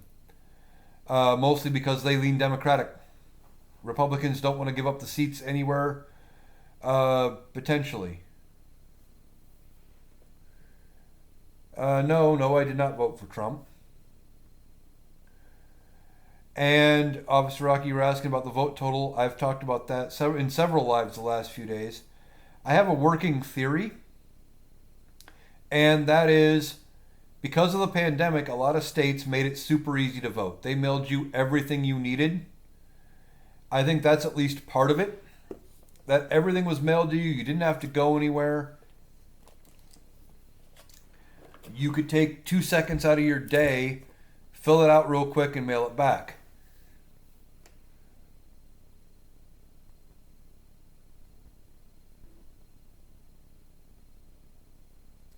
And I think that was part of it. I'm not saying that was all of it. I'm sure there were protest votes for varying other issues. But the fact that it was made so much easier to vote in 2020, I think that is what led to the record turnout. Not to mention, people were in the middle of the effects of the pandemic. Record registration, record turnout. Voting is slightly easier now in some states. Iowa didn't make it more difficult, but they changed the rules after 2020. They shrunk down early voting by 9 days. You could not just get a mail-in ballot. You could not be on a permanent list for a mail-in ballot. You had to go, and there were things you had to do and steps you had to take to get your mail-in ballot to vote early absentee. They made these changes in response to 2020. They made it so the Secretary of State here in Iowa could not mail you a ballot, could not mail you a registration for an absentee ballot to every person in the state. You had to seek that information out yourself, and you had to figure out how to get it and get your ballot early. And I know Iowa wasn't the only state that made changes like that. But in 2020, because of the pandemic, a lot of states made changes making it easier. And some of them took it upon themselves where there was no direction as to whether or not they could or they couldn't in the law. That was one of the reasons why Iowa made the change it did. Law didn't say that the Secretary of State could not send everybody a absentee ballot request form in 2020. So he did. And then they changed the law. There were record numbers of early voting. Yeah, but just here's the thing with the record numbers, though. I've been saying for a couple days, I have not looked at the actual data. Does the number of down ballot votes match the number of top of the ticket votes? Has anybody looked at all of the down ballot races in all of the states and said, okay, this many people voted for president for either party.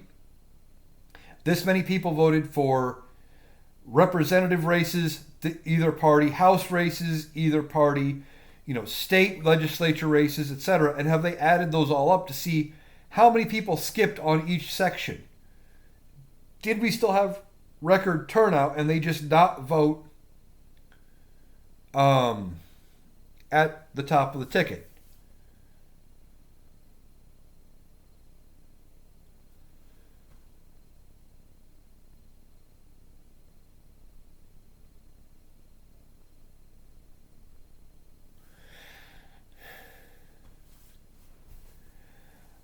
Could Biden technically use his immunity to imprison Trump for being a threat to democracy?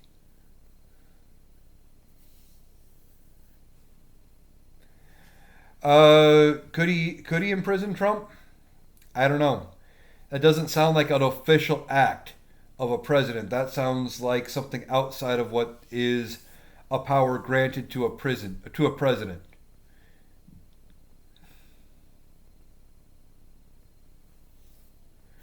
There, that's a good point. Didn't vote for unopposed races. I didn't either.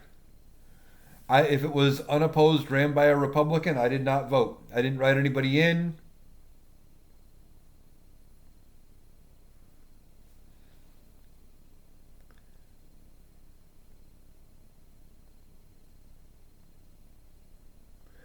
For those unopposed races.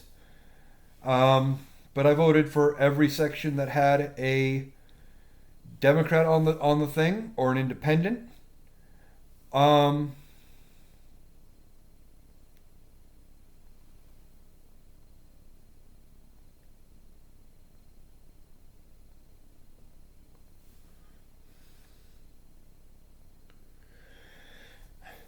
so I went ahead. You vote down ballot. I'm just curious to see if how those numbers shake up, and if it is anywhere close to being uh, the 2020 vote totals. Did those people just not vote top of the ticket? That's possible. But then the question comes into why. Is it a protest vote against the Biden administration? Is it a protest vote for her running uh, uh, too close with Liz Cheney?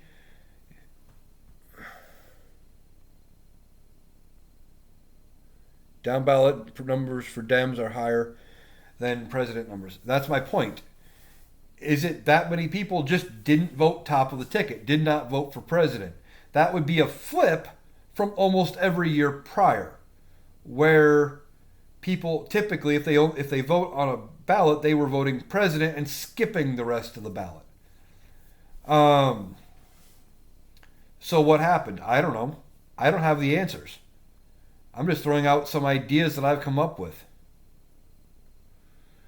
All those young voters. Well, there's a big chunk of them, and unfortunately, there's also a big chunk of young male voters who uh, voted for Trump because they don't know too much. Many people on election day didn't know Joe Biden dropped out, according to Google Trends. Yeah, I've heard that. That people were like, after they went to go vote, didn't realize Joe Biden was even on wasn't on the ballot. Now, one of the things I suggested prior to Joe Biden stepping out and doing what he did and saying he endorsed Kamala Harris, I suggested that he should have resigned and let Kamala Harris become president at that point and let her run the rest of the race as the incumbent.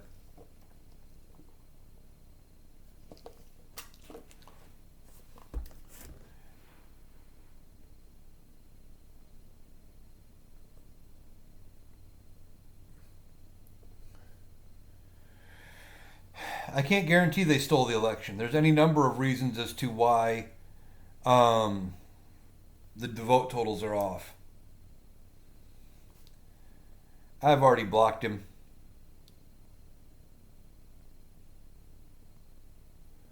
I've heard that. I haven't confirmed it myself with anything I've read, that there were any issues with Starlink.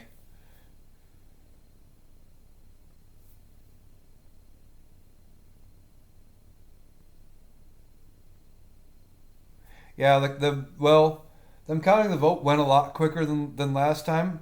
In part, it's looking like there was 15 million fewer votes to count.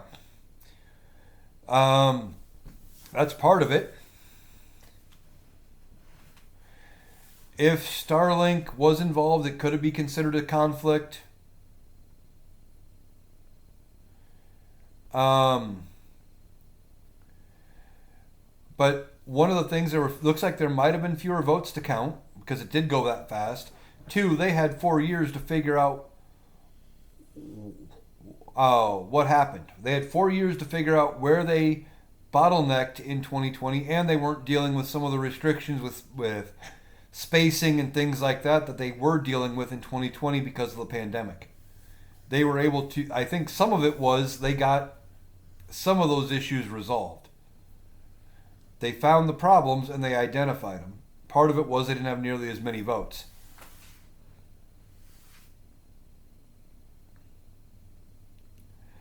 No, neither one have said a whole lot. Talked about it a little bit earlier. One of the big things that I've been hearing, there was some complaining out of Donald Trump about Senate Republicans. There's going to be a vote sometime this week, I believe, or next, to decide Senate leadership for the next Congress, because Mitch McConnell's not going to be Senate Majority Leader. And Donald Trump wants a say in who's going to be Majority Leader, and he wants somebody who is willing to allow him recess appointments. He also wants somebody who is going to try to block as many Democratic judges as possible between now and the end of January 3rd, when the new Congress gets sworn in. And the thing about recess appointments, I talked about this earlier. When Congress is recessed and they're not there, the president can appoint anybody.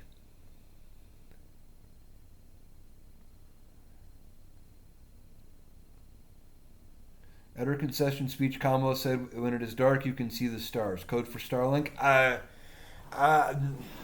don't know. That is, that might be a stretch. Maybe.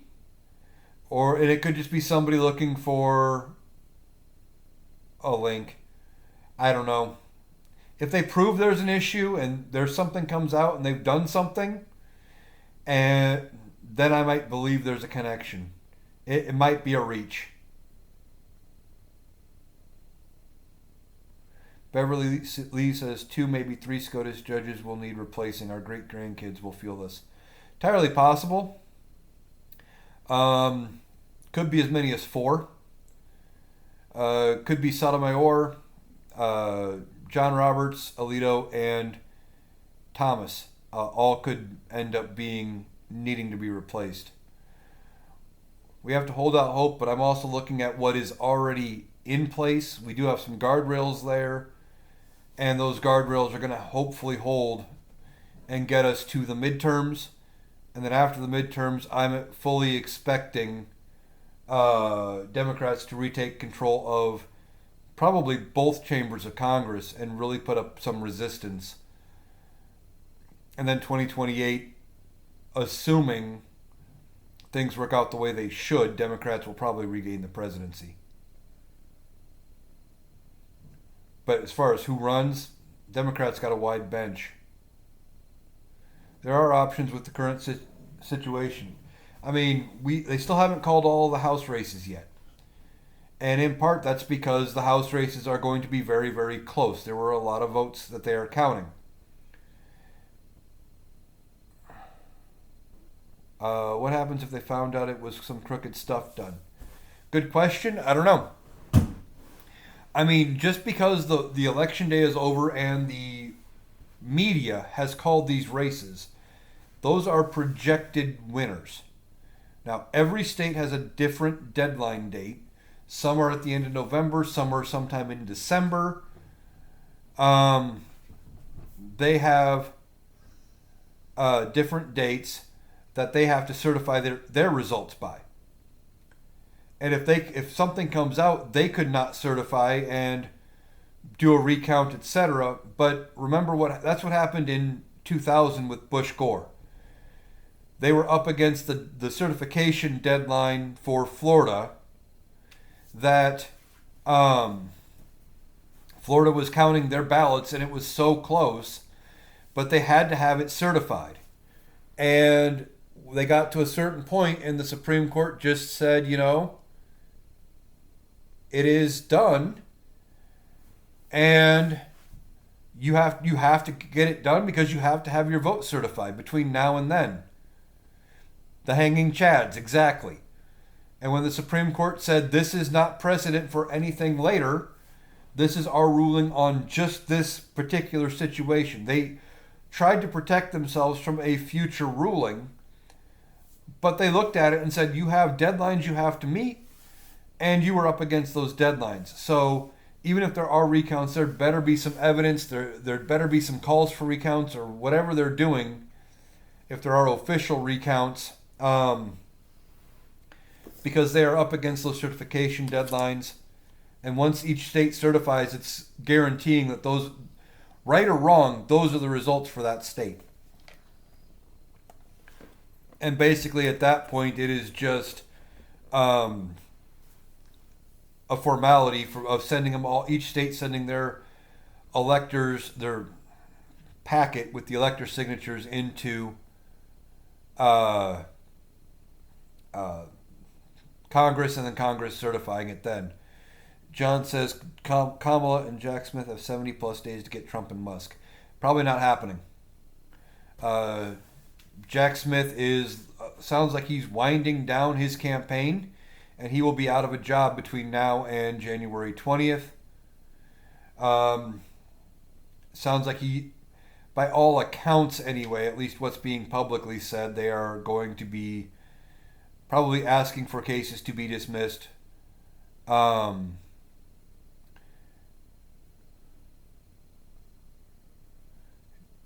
Casey Rich says won't happen. Old Trump won't be certified. It's gonna, if they do something with the certification, it is gonna be an uphill process. I'm not holding out hope. And the process does not work the same way now that it did in 2020. Congress passed a law that changed the certification rule. It used to take one vote in each chamber of Congress to have them go back and discuss whether they wanted to accept the results from any given state. Now it takes 20% of each state. And that presidential immunity, that's only for official acts with powers that are granted to him already by the Constitution. They have limits as to what they can do. Well, he has limits as to what he can do. Saws Dude says, National Guard says they're going to make sure certification happens peacefully. Yeah, that was already talked about ahead to the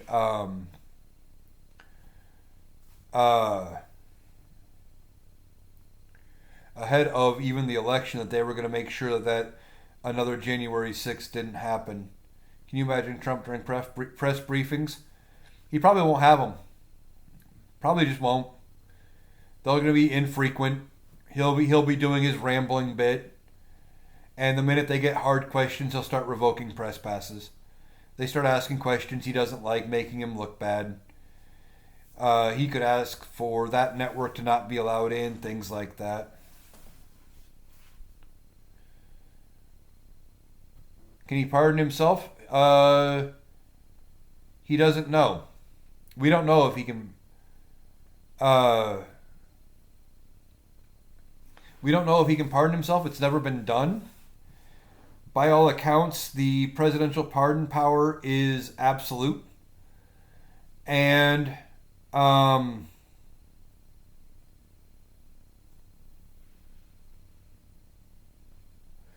he can't.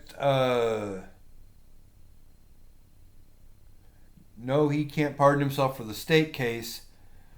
But odds are he's either going to get some kind of a suspended sentence, or he's going to end up getting just a fine. If nothing else, this election prove there was no fraud in 2020? You would think that this would prove it. I don't know if they're going to be dropped because they are convictions. He'll probably get the bare minimum fines, whatever they are, and that'll probably be the end of the day. And then if it's just a fine, Donald Trump will pay it and move on. As far as it being an insurrection on January 6th,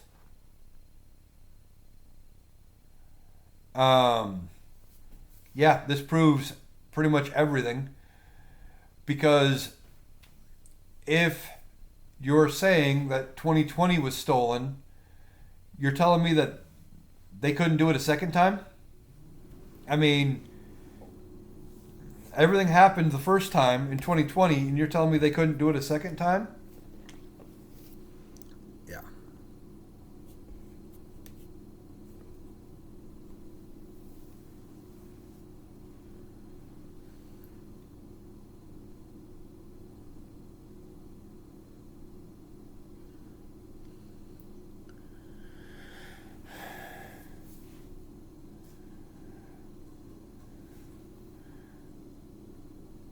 Beverly Lee asks, do you think he will pardon the people who hurt the Capitol officers and whatnot? No, I don't think he will. I don't think Donald Trump is going to pardon anybody, not for January 6th, because they failed. If he was going to pardon them, he would have pardoned them ahead of time. He would have pardoned them between January 6th and the end of his first term. He had the power. He didn't because they failed him. He used the sympathies of... Oh, he said he would. He said that all the way through the campaign.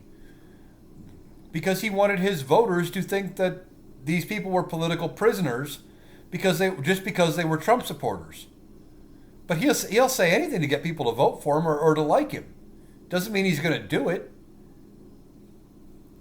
He went ahead and he said if he was going to I think if he was going to pardon them, he would have. He would have already done it, but he didn't do it in the 14 days that he had when, they failed him. But he told his base that he would pardon them because he could. Now, he may lean on the Justice Department to have the rest of the cases that aren't brought to trial disappear. That could happen. I mean, it's something.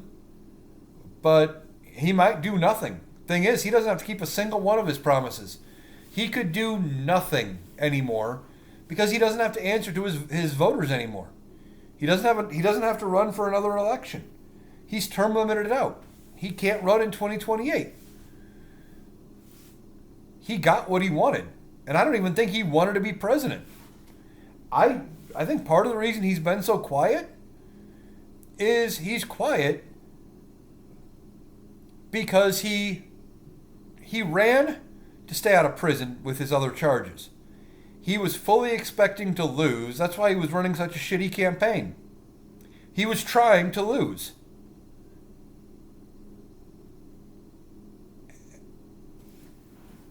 I think Donald Trump was trying to lose. So they would announce Kamala the winner. He would say, they cheated me out of this. I'm going to run again. And he would announce he was running for 2028 so he could keep the grift and keep the money coming in. Because he can't raise campaign funds now, not for himself, because he's president, or he's gonna be. He can't keep grifting.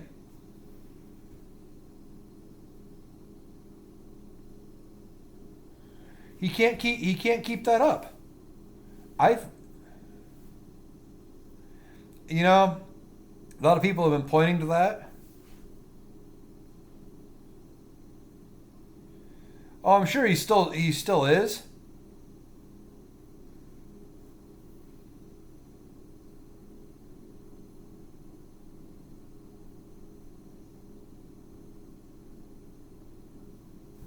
But he was, every time he had a hardship in his life since he quit being president, he sent out a fundraising email. He was always trying to say, send me money, send me money, send me money. For a guy who was a supposed billionaire, he sure needed money often. And yeah, I've seen some of the things that he's asking for money for. But he's still constantly begging for money. I think he didn't want to win because he doesn't want to put the work in of being president.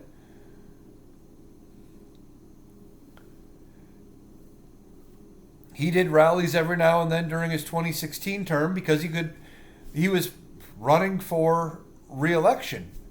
Now, I don't know what he would be doing rallies for other than he could potentially try to hold rallies for himself while trying to promote um, down ballot races for the midterms, maybe.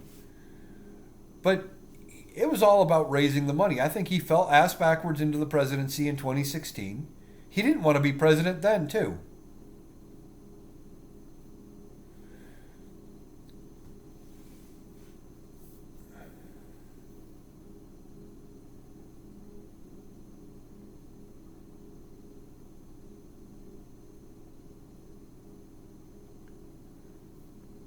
I think Donald Trump fell ass backwards into the presidency in 2016. He didn't want to win then.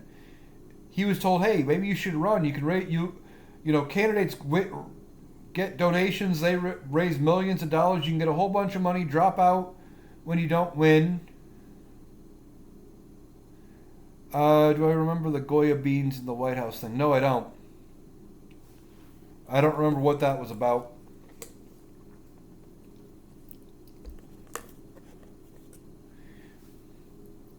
He looks at it like as a business. The presidency? Oh yeah. He wants to run it like a business where he was the top dog. That's how he ran the Trump organization. What he said went, and that's all he cares about. One of the reasons why he doesn't like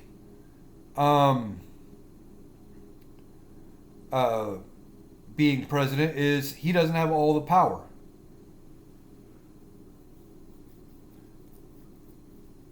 He will put in all loyalists. Entirely possible that he puts in nothing but loyalists. But they still got to be able to pass background checks to get their security clearances, and a lot of them have to pass Congress. And he already knows some of them he's going to have trouble with because he's complaining about not being able to use recess appointments, and he wants the incoming Senate Majority Leader to start using having the Senate go on recess instead of doing what they've been doing for the last 20 plus years, and that's using pro forma sessions.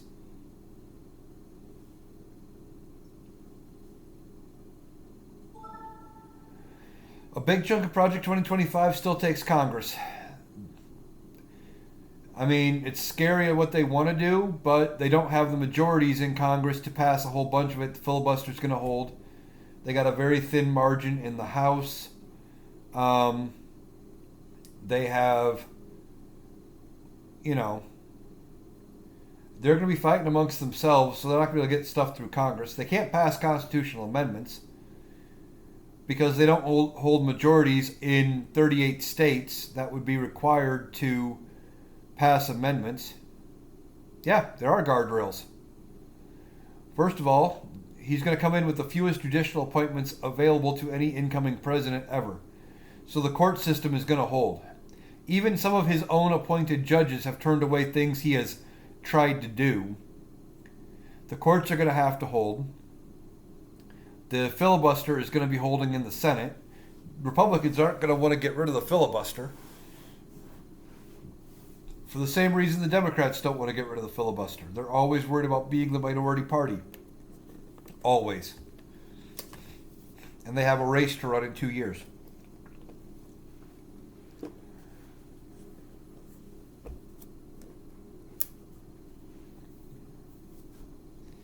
You were naive enough 2 to 3 years ago to think 2024 would be normal. Yeah, me too. And I did a whole video right after the election on blame.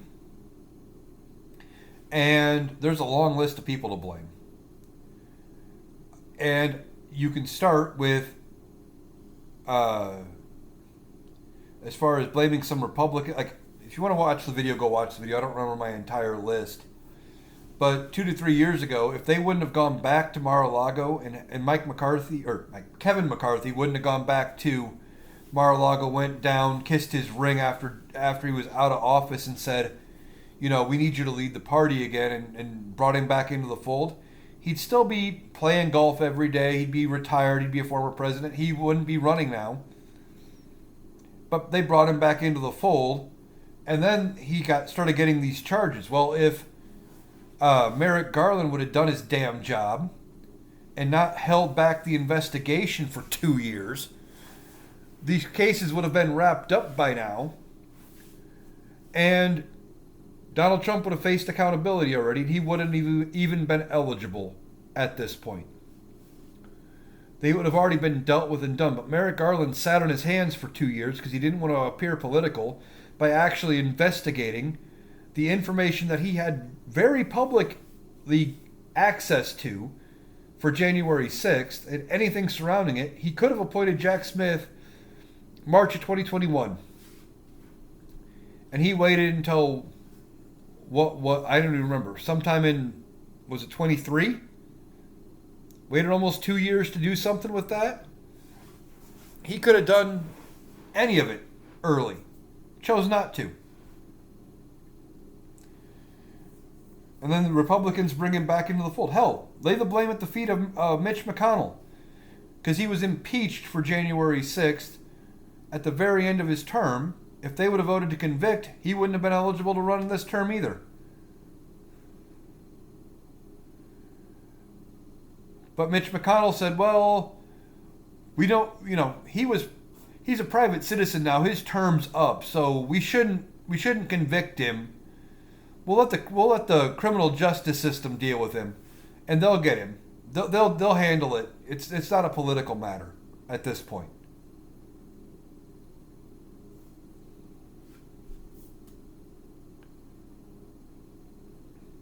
If he would have had a spine and gone after Donald Trump at that point, like he should have, but he was trying to save Republicans some embarrassment or something, I guess. I don't know.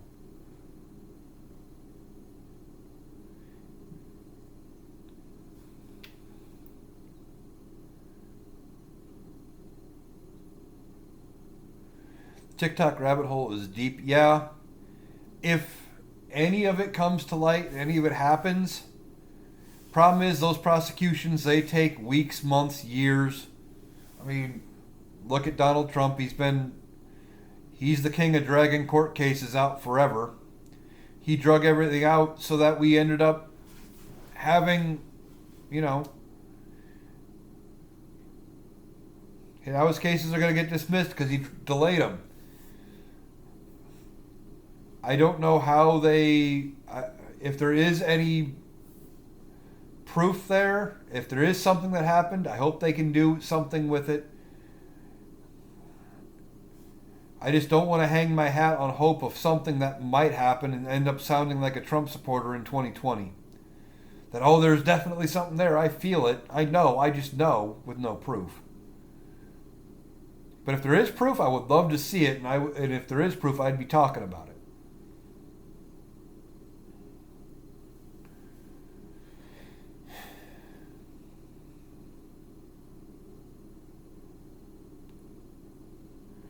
I mean,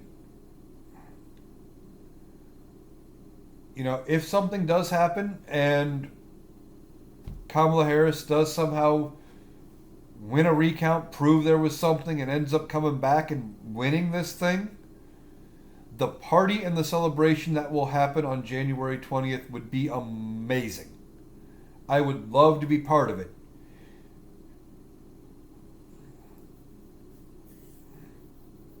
Otherwise, we just gotta, we're gonna have to come to a point when we accept. I've already accepted the results as being what they are until I get proof that they're going to do something and change them otherwise. And now we've got to figure out how to move forward, get back to work, and start getting these races ran. And a lot of states, grassroots movement of people reclaiming their ballots is happening. I don't know what you're talking about. What do you mean reclaiming their ballot?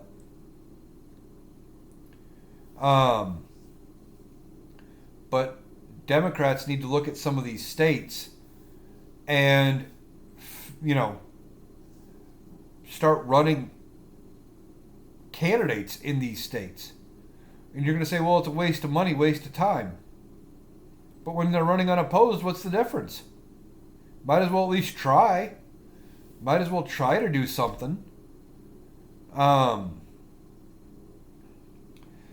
somebody else suggested that Democrats should start running like a high school kid running for class president. They just make all sorts of wild, unkeepable promise. Oh, the multitude of people tracking their ballot. Yeah, that is something to be said. Some people are saying it's just it's a hold up between one system to the next, etc.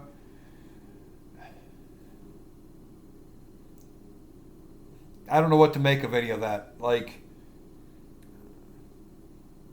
I will say, for me, on the risk of my vote not counting, that's why I voted early in person. And I know not every state has that option. And not everybody is a physical resident of the state that they live in. Yeah, I've heard some people having that issue too. I know some states were doing major voter purges. Virginia tried to purge 16,000 people ahead of time. We're told they were allowed to. And one of the reasons they were allowed to this time is Virginia, like Iowa, has same-day voter registration up to and including Election Day.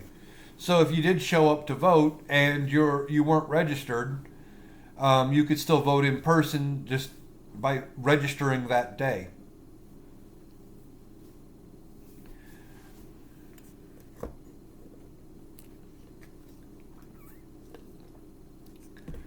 I mean,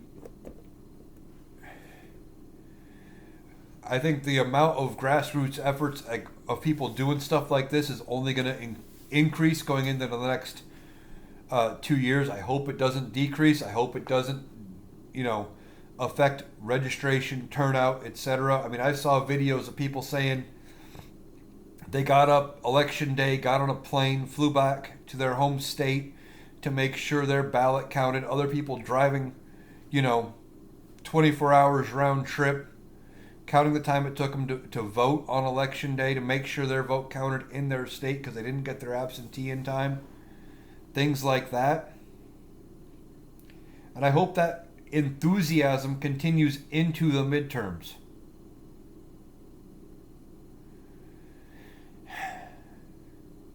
John, I agree with you. It seems crazy that based on rally size, that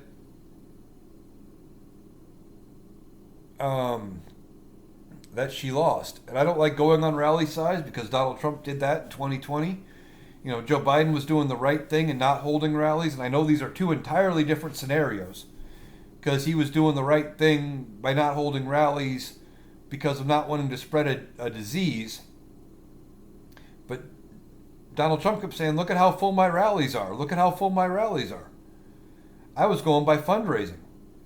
Donald Trump was barely getting any small dollar donors. Nobody was reaching into their pockets.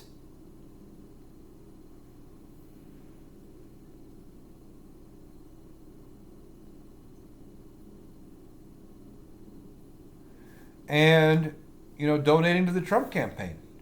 They just weren't. So, I don't know.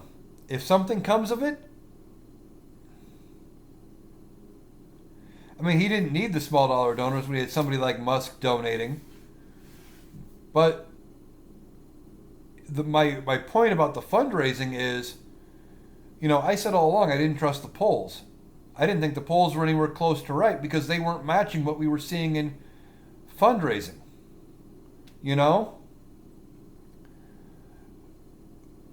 I didn't think the polls had been wrong. If you don't count this election, the polls haven't been right since 2016. They told us in 2016 there was no way that Hillary could lose. She lost. Okay, 2018 they said red wave. There wasn't a red wave. Then there was 2020. They said, Donald Trump was going to win the presidency. He was going to get reelected, and they were going to have both chambers of Congress. Didn't happen. 2022, polls said red wave in Congress again. And what happened? It was barely a red trickle. Then these polls come out and they somehow showed a horse race neck and neck all the way through, when every other thing you are seeing in every countable, visible metric, it appears like it's not even close. Like it's going to be like a 70-30 split. Something akin to 2020 or bigger, you know? And then it ends up being a horse race. You're telling me the polling somehow finally got it right? I just don't trust polls. Not saying there was interference. I'm just saying didn't trust the polls. And I was looking at other things like fundraising. I mean, I know it was anecdotal, but I looked around my area. I looked at yard signs. Saw almost no Trump signs. Didn't see hardly anybody out wearing a Make America Great Again hat. Hardly any Trump hats. No Trump flags. No Trump stuff. Didn't see it. Everything looked like it was in Kamala's favor. And now the Democrats got to figure out what happened.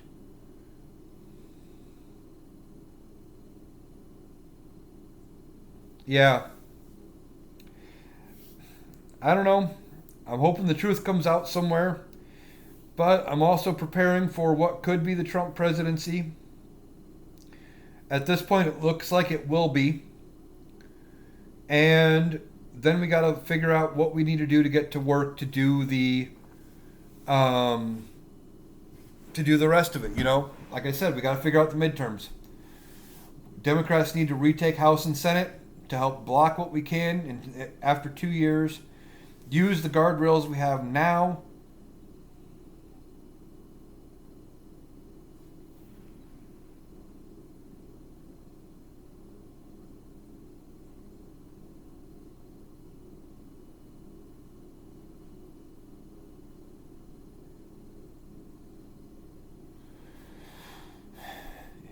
Are you talking about the popular vote total?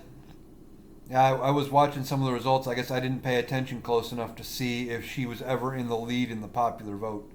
I fully expected her to not be in the lead till toward the end.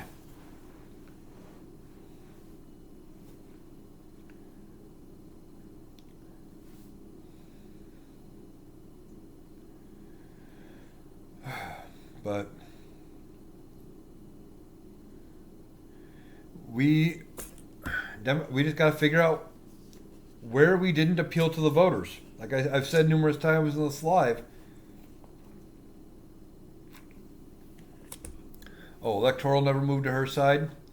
I didn't expect that. I mean, I expected it to eventually again, but I didn't until they started to call safe Democratic states to her, and I expected there to be at least one or two states flipping blue that we didn't expect. A Florida, a Texas, Iowa, something like that.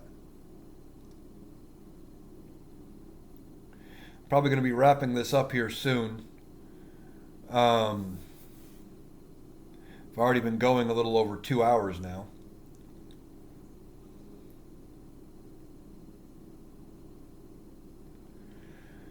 But everything looked like it was going to go her way. Like some of the things that don't add up, look at Florida. Florida goes and they fail to pass the abortion amendment, but it gets 57% support in Florida. But they vote for Donald Trump at the top of the ticket, the man who is partially responsible for them needing to try to pass an abortion protection amendment in the state of Florida. Stuff like that just doesn't add up. Doesn't make sense to me.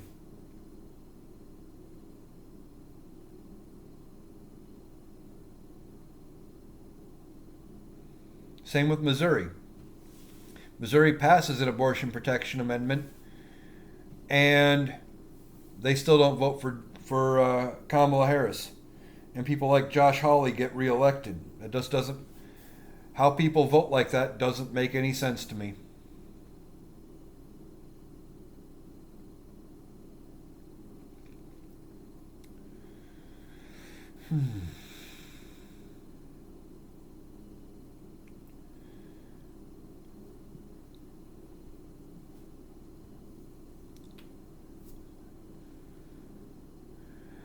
All right, I think I am going to wrap this up here. I want to thank everybody who has been on this live, especially a couple of you who have been here for almost, if not all, of the entirety of this live.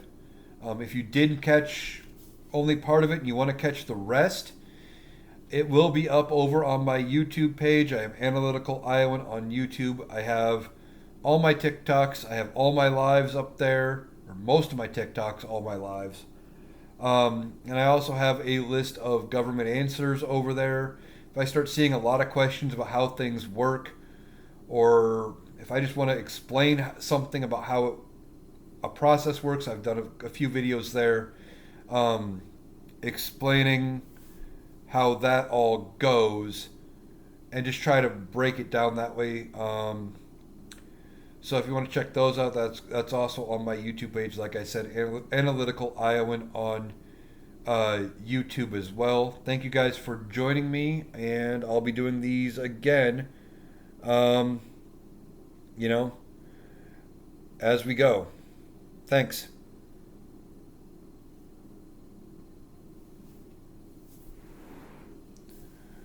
All right. So, just wrap that up. I appreciate everybody for taking the time to catch this video. Gonna keep doing these, maybe not quite as frequently as daily. I don't know. They've been helping fill the gaps in as I'm trying to make sense of all of this, and we're gonna have to keep going, keep our heads, heads down, get to work, um, and we will survive the Donald Trump presidency for the second time, and we will go from there. Thank you.